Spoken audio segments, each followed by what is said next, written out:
arkadaşlar. Bugün sizinle Hafiz'in köpek balığı setiyle oynayacağız. Hadi başlayalım. Bakın, buraya soğuk su koyuyoruz. Buraya da sıcak su. Bunda köpek balığının ağzına yakalanmaması gerekiyor. Bu arabamız renk değiştiriyor.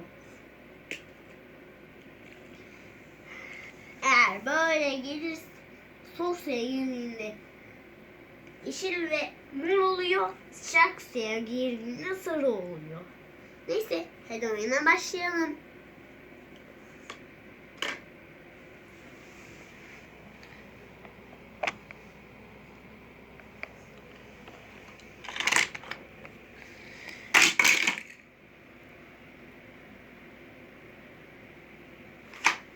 Biraz tutuyor.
Uçtu.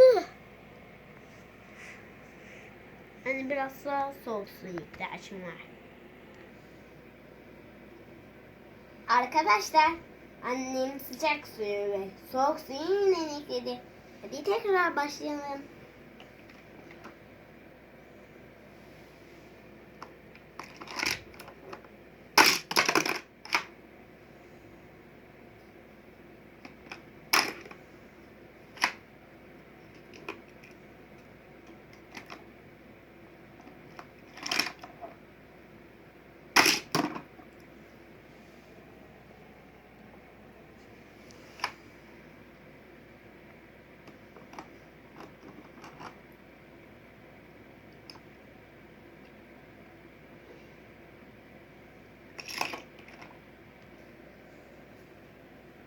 Arkadaşlar, işte oyunumuz böyle.